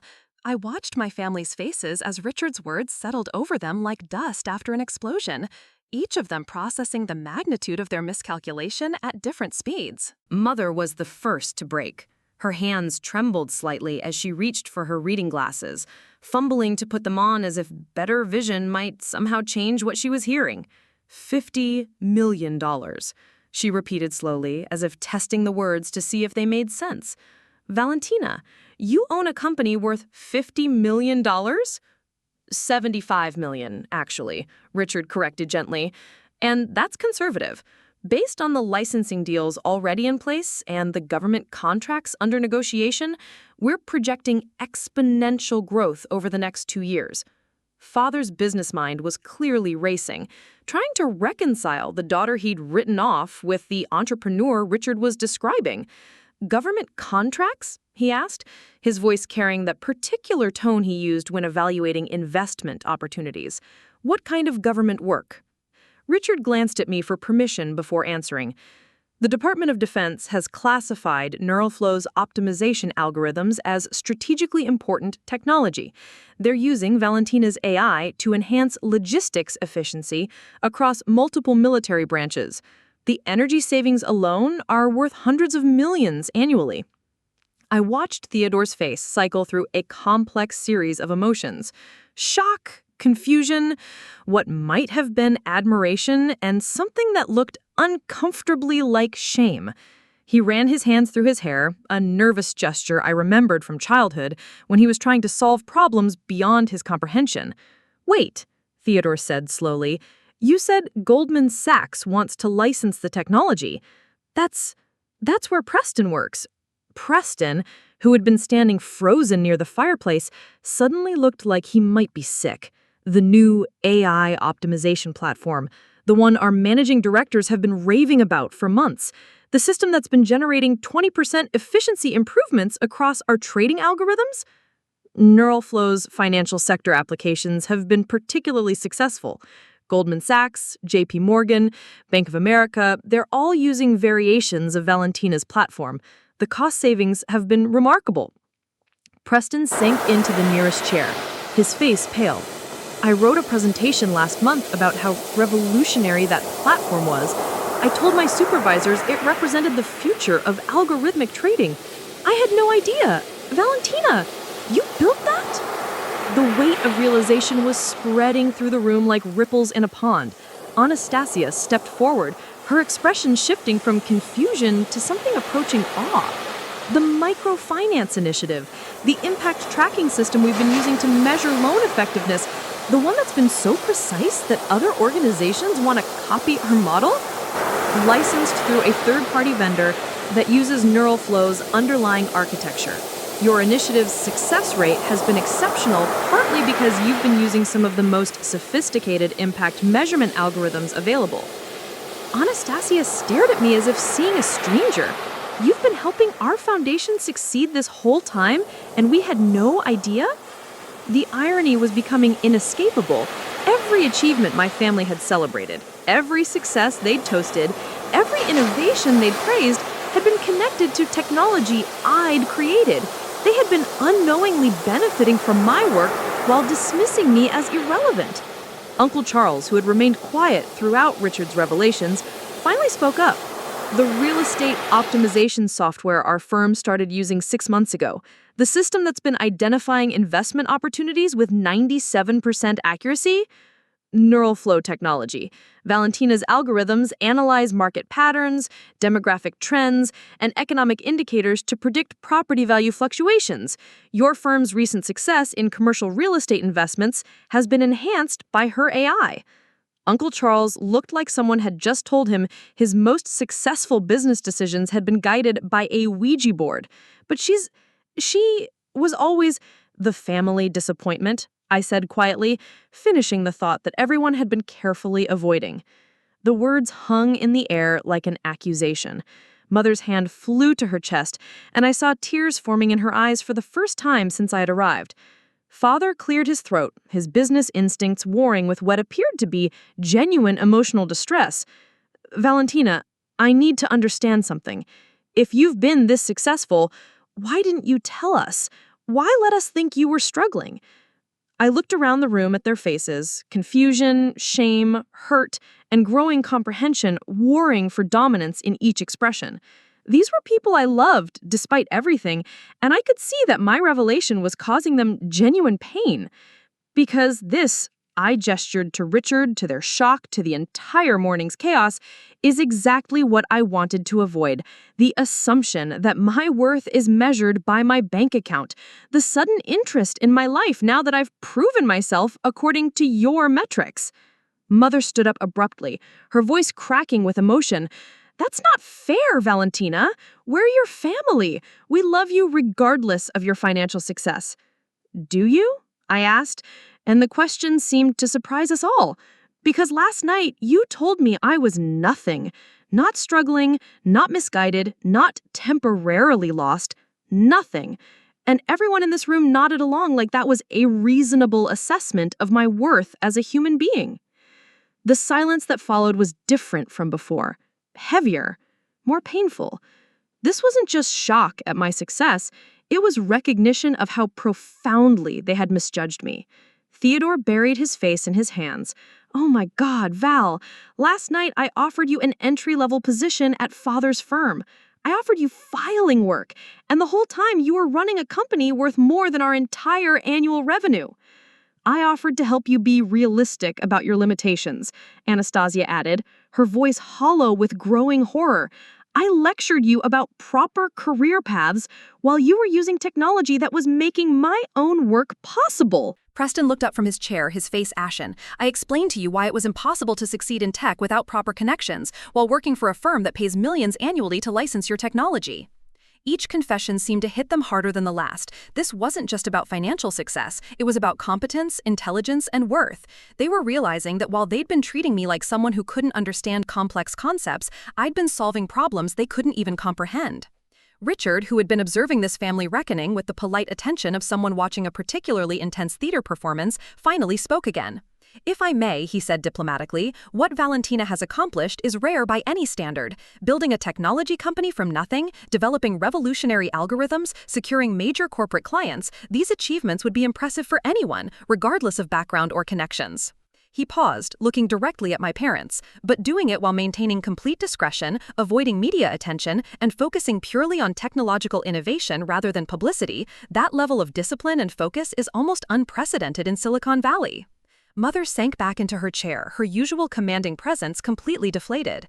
"We've been horrible to you," she said, and the simple honesty of the statement was more shocking than any of Richard's business revelations. "Not horrible," I said gently, "just limited in your definition of success." Father stepped forward, his expression showing a mixture of business respect and parental confusion. "Valentina, I need you to know that I'm proud of what you've built, genuinely proud, but I'm also devastated that you felt you couldn't share this with us." "I tried," I said simply. "For years, I tried to explain what I was working on, but you weren't interested in hearing about technology projects from the daughter who dropped out of law school." The weight of their collective realization was becoming overwhelming. These were intelligent, successful people, discovering that their assumptions had been not just wrong, but catastrophically wrong. Every dismissive comment, every condescending offer of help, every expression of disappointment had been directed at someone whose achievements surpassed their own. As the morning sun streamed through the parlor windows, illuminating the faces of my family as they grappled with this new reality, I felt something shifting between us. The careful fiction we'd all maintained was finally crumbling, leaving space for something more honest, more real, and infinitely more complicated than the simple family disappointment narrative we'd all accepted for so long. Richard's phone buzzed insistently during the heavy silence that had settled over the parlor. He glanced at it, his expression shifting from polite observation of family dynamics to sharp business focus. "Valentina," he said, his voice taking on an urgent edge, "I need to discuss something with you privately. There's been a development that requires immediate attention." I followed him to the corner of the room, aware that my family was watching our every move with the intense attention of people trying to decipher a foreign language. Richard's voice dropped to a whisper, but his body language radiated tension. "IBM just made an unsolicited acquisition offer," he said quietly, $2.5 billion. They want to buy Neuroflow outright, absorb the technology into their Watson platform, and offer you a 5-year consulting contract worth another $100 million. The number hit me like a physical blow, $2.5 billion. I gripped the back of a nearby chair to steady myself, trying to process what this meant, not just financially, but ethically. "There's more," Richard continued, his expression growing more complex. "Google's legal team just filed a patent challenge claiming that 3 of your core algorithms infringe on their existing AI research. They're demanding access to your source code for review, and they've gotten a temporary injunction that could freeze all your government contracts pending the outcome." My stomach dropped. Patent warfare was the nuclear option in Silicon Valley, a way for major corporations to crush innovative competitors by drowning them in legal costs and regulatory paralysis. Google had the resources to keep Neuroflow tied up in court for years, effectively destroying everything I'd built. "And there's something else," Richard said, his voice even quieter now. "The Wall Street Journal is running a story tomorrow about family wealth and disclosure requirements. They're questioning whether your family's investment firm has been trading on material non-public information about companies that use Neuroflow technology." I felt the blood drain from my face. Father's firm manages investments for dozens of high-net-worth clients. If regulators suspected that Ashford Capital Management had gained unfair advantages through my undisclosed technology partnerships, it could trigger a Securities and Exchange Commission investigation that would destroy his business. "But we never," I started to protest. "It doesn't matter," Richard interrupted. "The appearance of impropriety is enough. Theodore's promotion, the new investment fund, your uncle's real estate success, it all looks suspicious now that your family connections are public knowledge." I turned to look at my family, still gathered in the center of the parlor, their faces showing growing concern as they observed my hushed conversation with Richard. They had no idea that my moment of vindication was about to become their financial nightmare. Richard continued relentlessly. "The Department of Defense is conducting an emergency security review of all contractors with access to classified optimization algorithms. They're concerned about whether family members of key personnel might have had unauthorized access to sensitive information. Your security clearance could be revoked pending investigation." Each revelation felt like another weight added to a scale that was rapidly tipping from triumph toward disaster. The success I'd hidden for years wasn't just affecting me anymore, it was threatening to destroy everyone I cared about. My phone rang, and I saw my lawyer's name on the screen. I answered with trembling hands. Valentina, her voice was tense. "I need you to stop talking to anyone about Neuroflow immediately. 3 different law firms have called in the past hour claiming to represent competitors who want to challenge your intellectual property rights. Someone leaked details about your government contracts, and now there are questions about whether you've been properly reporting foreign licensing deals." Foreign licensing deals? In my focus on domestic growth, I'd partnered with a European consortium to adapt neural flow technology for climate optimization initiatives. The deals were completely legal, but they involve technology that was now classified as strategically important by the U.S. government. There's more, my lawyer continued. The IRS has opened an audit into your corporate tax filings for the past 3 years. They want to verify that you've been properly reporting income from licensing agreements, and they're questioning whether your family might have received unreported benefits from your business relationships. I hung up and found myself facing an impossible choice. I could accept IBM's acquisition offer, liquidate Neuralflow, and walk away with enough money to secure my family's future and my own. But it would mean abandoning the technology that had become my life's work, handing it over to a corporate giant that might or might not use it responsibly. Or I could fight, resist the patent challenges, defend against the regulatory investigations, and try to maintain independence.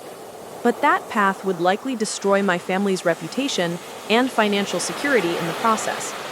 Richard was watching my face carefully. "There's a third option," he said quietly. "We could structure this differently. Make the family connections work for us instead of against us." He gestured toward where Theodore and Father were deep in conversation, their business instincts clearly engaged despite the emotional turmoil of the morning. "Your father's firm could become Neuralflow's official investment advisor. Theodore could manage a dedicated technology fund focused on AI development. Your uncle's real estate expertise could help us identify optimal locations for data centers and research facilities. Instead of trying to hide the family connections, we make them part of the business strategy." It was an elegant solution from a business perspective, but it felt like a betrayal of everything I'd fought to build independently. I'd spent years proving that I could succeed without family connections or inherited advantages. Now Richard was suggesting that I embrace those very connections to protect what I'd created. Theodore approached us, his expression serious. "Val, I couldn't help but overhear some of that conversation. Is everything okay? Are you in some kind of legal trouble?" I looked at my brother, the golden child who'd spent the previous evening being celebrated for managing other people's money, and realized that my success was about to become his crisis. If regulatory investigations found even the appearance of impropriety in his business dealings, his career would be destroyed. "It's complicated," I said simply. Father joined the conversation, his business instincts overriding the family drama. "Valentina, if there are regulatory or legal challenges, you need to know that Ashford Capital Management has significant resources and excellent legal counsel. Whatever you're facing, you don't have to face it alone." The irony was profound. For years, I'd hidden my success to avoid their interference and judgment. Now, that success was threatening their livelihood, and they were offering to help with the same resources I'd been trying to prove I didn't need. Mother appeared at Father's shoulder, her earlier emotional distress replaced by the practical determination I remembered from childhood crises. "What do you need?" she asked simply. "Whatever's happening, whatever you're dealing with, we're your family. That has to count for something." As I looked around at their faces, concerned, supportive, and finally taking me seriously, I realized that the vindication I'd imagined was nothing like the reality I was experiencing. Success, it turned out, came with complications I'd never anticipated, and the family relationships I'd tried to protect by hiding were now the very relationships I needed to navigate the challenges that success had created. The little girl who'd wanted her family's respect had gotten it, but the successful entrepreneur I'd become was discovering respect came with responsibilities and consequences that extended far beyond personal satisfaction. Richard's phone buzzed again, and I knew that whatever news he was about to receive would force another impossible decision. The morning that had started with revelation and vindication was becoming an afternoon of choices that would determine not just my future, but the future of everyone I loved. The price of no longer being nothing was turning out to be far more complex than I'd ever imagined. 6 months later, I stood in the boardroom of the newly established Ashford Reeves Technology Ventures, looking out at a view that encompassed both the financial district, where Father's firm had operated for 30 years, and the innovation corridor, where my company had grown from a one-person operation to a 100-employee powerhouse. The symbolism wasn't lost on me. Old money and new technology, finally working together instead of in opposition. The morning's Wall Street Journal lay open on the conference table, its headline reading, Family Firm Revolution: How the Ashford-Reeves Partnership is Redefining Tech Investment. The article detailed our unconventional approach to venture capital, combining traditional financial expertise with cutting-edge technology development, using family relationships as a strategic advantage rather than a liability. Richard entered the boardroom carrying coffee and wearing the satisfied expression of someone whose risky bet had paid off spectacularly. The Google patent challenge was officially withdrawn this morning. Their legal team finally admitted that your algorithms represent genuinely novel approaches to AI optimization, not derivative work. I nodded, feeling relief wash over me. The past 6 months had been a masterclass in crisis management, legal strategy, and family diplomacy. We'd navigated regulatory investigations, patent challenges, and media scrutiny while somehow emerging stronger than when we'd started. "And the IBM acquisition offer?" I asked, though I already knew we'd moved far beyond that conversation. They've pivoted to wanting a strategic partnership instead of an acquisition, Richard replied. Apparently, they've realized that trying to absorb NeuralFlow would kill exactly what makes it innovative. They're proposing a joint research initiative with guaranteed independence for your development team. The transformation hadn't been easy. Those first few weeks after the revelation had been chaotic, with lawyers, accountants, and compliance specialists swarming over every aspect of both my business and father's firm. The SEC investigation had been particularly thorough, examining 3 years of investment decisions to ensure that Ashford Capital Management hadn't benefited from insider information about NeuralFlow's client relationships. But the investigation had ultimately vindicated father's firm, while revealing something unexpected. The Ashford family's traditional investment philosophy had actually been enhanced by access to better market analysis tools, not compromised by conflicts of interest. Theodore's success with the investment fund was legitimate. My technology had simply helped him make better decisions with publicly available information. The solution we'd developed was elegant in its simplicity. Instead of hiding family connections, we'd formalized them into a new business structure that leveraged everyone's strengths while maintaining clear ethical boundaries. Father's firm handled traditional investment management. Theodore focused on technology sector investments, and I continued developing NeuralFlow with the backing of serious financial expertise. Uncle Charles had become our real estate strategy advisor, helping identify optimal locations for data centers and research facilities. Anastasia's foundation work had evolved into a formal social impact measurement division, ensuring that our technology investments created measurable positive outcomes for communities and environment. Even Preston had found his role in the new structure. His Goldman Sachs experience made him invaluable for navigating the complex world of financial services technology, and his initial embarrassment about not recognizing my work had transformed into genuine expertise in AI applications for investment management. The family dynamics had shifted in ways I was still processing.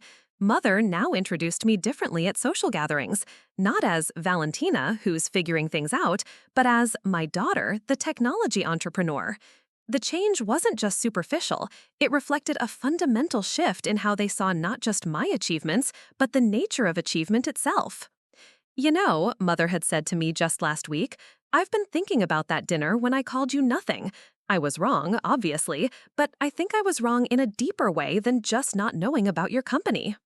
She'd paused, choosing her words carefully. "I was measuring your worth by how closely your life resembled the path I understood. But innovation, by definition, requires taking paths that others don't understand yet." The insight had surprised me with its depth. Mother was recognizing that her dismissal hadn't just been based on incomplete information, it had been based on a fundamental misunderstanding of how breakthrough success actually happens. Father's transformation had been equally profound, though expressed differently. He'd begun incorporating insights from my technology development process into his traditional investment approach, recognizing that the principles that made NeuralFlow successful, patient capital, long-term thinking, and focus on solving real problems, were the same principles that created lasting value in any industry. "The most important thing Valentina taught me," he'd told a reporter from Forbes, "isn't about artificial intelligence or technology, it's about recognizing potential in forms you don't expect. The biggest investment opportunities often look like failures to people who only understand traditional success metrics." Theodore had perhaps changed the most dramatically. His role managing the technology investment fund had forced him to develop genuine expertise in evaluating innovative companies, and his early dismissal of my work had made him particularly sensitive to the dangers of underestimating unconventional entrepreneurs. I interview every founder personally now, he'd explained during a recent podcast appearance, not just to evaluate their business model, but to challenge my own assumptions about what successful entrepreneurs look like. Some of the best investments we've made have been in people who didn't fit traditional patterns. The evening news was playing silently on the boardroom's wall-mounted television, and I could see my face on the screen alongside text that read, "Tech entrepreneur named to Presidential Advisory Committee on Artificial Intelligence." The appointment had been announced that morning.